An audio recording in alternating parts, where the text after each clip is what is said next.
रत्नापुर नाम का एक नगर था और उस नगर में कमल और मोहन रहा करते थे। वो लोग बहुत ही अच्छे दोस्त थे और वो दोनों साथ में मिलकर कपड़ों का व्यापार किया करते थे और उनका व्यापार आसपास के गांव में बहुत ही फैल गया था। ये देखकर मोहन के मन में लालच आ गया। मुझे कोई ऐसी तरकीब ढूंढनी होगी जिससे मैं कमल को व्यापार के रास्ते से हटा सकूं और इस व्यापार का मैं अकेला मालिक बन सकूं। कमल, आज के दिन तुम दुकान संभाल लेना। मैं बाहर जा रहा हूँ। मैं शाम तक लौट आऊँगा और देखना हिसाब में कुछ गड़बड़ी नहीं होनी चाहिए। तुम बेफिक्र जाओ मोहन, मेरे हिसाब में कभी गड़बड़ी नहीं होती, ये तो तुम जानते ही हो।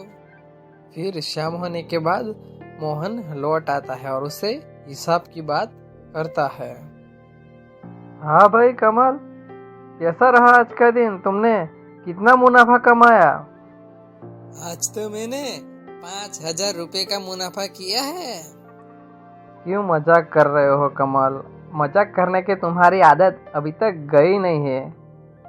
मैं मजाक नहीं कर रहा हूँ, आज 5,000 का मुनाफा ही हुआ है। तो फिर यहाँ पे जो कपड़े थे वो कहाँ गए? परसों ही तो हम गोडाउन से लेके आए थे। कम से कम वो 10,000 के ही तो होंगे। वो मुझे नहीं पता, वो आपने ही बेचे होंगे ना। हाँ, उनमें से कुछ कपड़े तो मैंने बेचे थे, लेकिन बाकी के कपड़े तो तुमने ही बेचे होंगे ना। जब मैं दुकान पर होता हूँ तो 15,000 से कभी कम मुनाफा हुआ ही नहीं है। भाई मोहन, आज ग्राहक कम थे, इसके लिए इतना कम मुनाफा हुआ है। अरे, आप झूठ क्यों बोल रहे हैं? ग्राहकों की तो लाइन लगी हुई थी ना, और वो सब कपड़े तो बिक गए और उससे पहले लाए थे वो भी बिक गए। कमल, तुमने मुझे धोखा दिया है। तुमने इस दुकान पे जितने पैसे लगाए थे वो तुम ले लो और यहाँ से चलते बनो। तुम तो झूठ बोल ही रहे हो। रामू काका थोड़ी ही बोलेगा। और इस तरह अपने व्यापार में से कमल को निकाल दिया और अकेला ही मालिक बन गया। रामू, ये लो तुम्हारी वफादारी का इनाम। अब तुम्हारी तनख्वाह दुगनी हो जाएगी। बहुत बहुत शुक्रिया मालिक। आज तो बहुत सारे ग्राहक आए थे, लेकिन मैंने उसको दरवाजे से बाहर ही भेज दिया। और जो अंदर कपड़े पड़े थे ना, वो मैंने आपके कहने के मुताबिक अपने गोडाउन में रखवा दिए हैं। ये मोहन ने अच्छा नहीं किया। जब मुनाफा कमाने की बारी आई तो वो खुद मालिक बन गए और मुझे निकाल दिया। जितना मेरा मुनाफा है उतना मैं उसी के पास से लेकर ही रहूंगा। और उसी गांव में एक बहुत ही गरीब किसान रहा करता था जिसका नाम था रमेश। वो अपना गुजारा करने के लिए खेती बाड़ी किया करता था। एक दिन की बात है, वो जब खेत से घर लौट रहा था तभी वो बहुत ही थक गया और एक पेड़ के नीचे बैठ गया। तभी वो देखता है कि उस पेड़ के पास एक चिड़िया को बहुत ही ज्यादा चोट लगी हुई थी और वो उस चिड़िया की मदद करने के लिए आगे जाता है। अरे, इस चिड़िया को तो बहुत ही ज़्यादा चोट लगी है। मुझे उसकी मरहम पट्टी करनी होगी, वरना ये मर भी सकती है। फिर वो उस चिड़िया को अपने घर ले जाता है और उसकी मरहम पट्टी कर देता है। अरे, मेरे पास तो कुछ खाने के लिए है भी नहीं, वरना मैं इस चिड़िया को खाना खिलाता। लेकिन अब है ही नहीं तो मैं क्या खिलाऊं? आज मुझे भी भूखा ही सोना पड़ेगा। फिर अगली सुबह जब वो उठता है तो चिड़िया वहां से जा चुकी थी। लगता है मेरी मरहम पट्टी से चिड़िया ठीक हो गई और यहाँ से चली गई।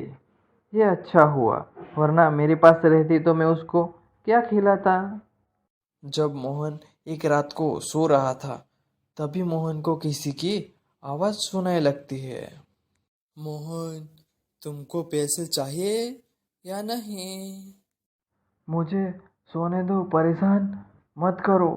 इतनी रात को मुझे कौन हैरान कर रहा है? मैं परेशान नहीं कर रहा।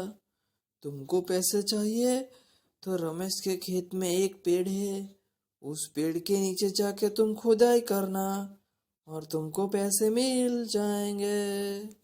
फिर मोहन जब सुबह उठता है तो उसको वो आवाज़ याद आती है और वो रमेश के खेत में जाता है और वहाँ पे खुदाई करने लगता है। तभी उसको कुछ पैसे मिल जाते हैं।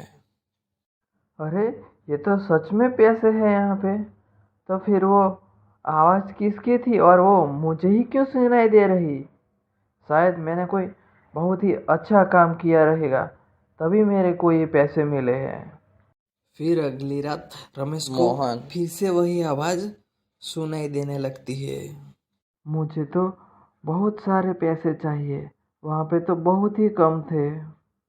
उस पेड़ के नीचे तुम कुछ पैसे डालोगे और वो पैसे कहीं गुना बढ़ जाएंगे, क्योंकि वो पेड़ जादुई है। और अगली रात तुम उस पैसे को ले सकते हो। फिर अगली सुबह उस पेड़ के पास रमेश जाता है और गड्ढा खोदता है और उस गड्ढे में कुछ पैसे डाल देता है और वापस घर आ जाता है। जब वो उस पेड़ के पास अगली सुबह जाता है और गड्ढा खोदता है तब देखता है कि पैसे कई गुना बढ़ गए थे। अरे, ये तो सच में जादुई पेड़ है। कल तो मेरे पास जितने पैसे हैं, वो मैं सब इस पेड़ के नीचे गड्ढा खोद के डाल दूंगा। और एक पेड़ के पीछे छुपकर कमल ये सब देख रहा था, क्योंकि वो पेड़ जादुई नहीं था बल्कि वो पैसे कमल ने ही डाले थे। और जो रात में मोहन के घर में आवाज आ रही थी वो भी कमल ने ही निकाली थी।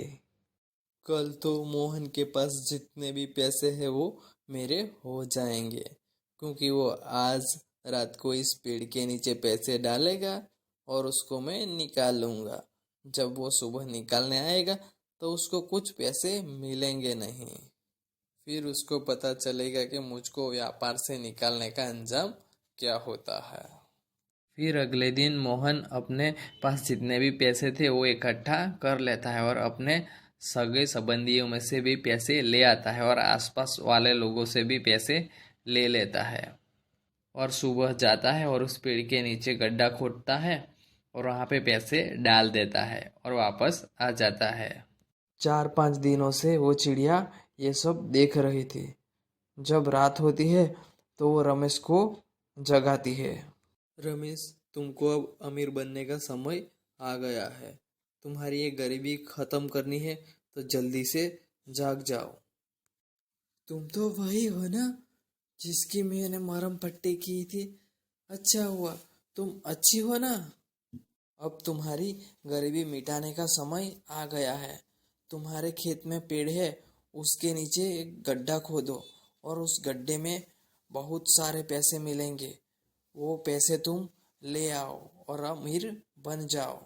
ये तुम क्या बोल रही हो? उस पेड़ के नीचे पैसे हैं, तुमको कैसे पता? मुझ पर यकीन न हो तो तुम खुद ही जाकर देख लो। मैं तुम्हें इसलिए बता रही हूँ क्योंकि तुमने मेरी जान बचाई थी। फिर रमेश जल्दी से जाता है और उस पेड़ के पास गड्ढा खोदने लगता है। तो सच में उसको बहुत सारे पैसे मिलते हैं और वो पैसे लेके आ जाता है। कमल उस रात को पैसे लेने नहीं आया था, क्योंकि वो रात में सो गया था और सुबह ही उठा था।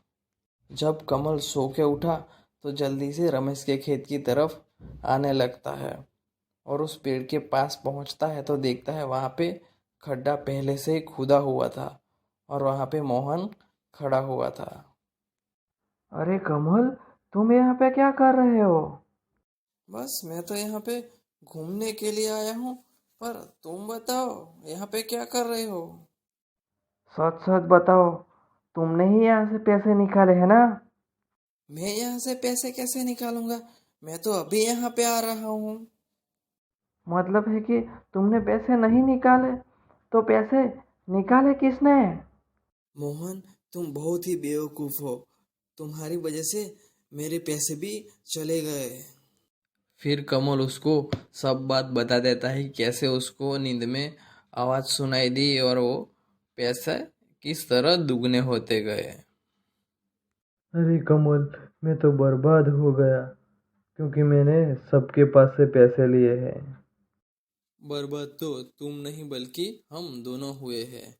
ना ही तो मुझे व्यवसाय से निकाल दे और ना ही ये सब मुझे करना पड़ता।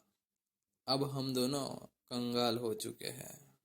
फिर रमेश दूसरे गांव जाकर बहुत ही अच्छा घर बनवाता है और वहाँ पे अमीरों की तरह रहने लगता है।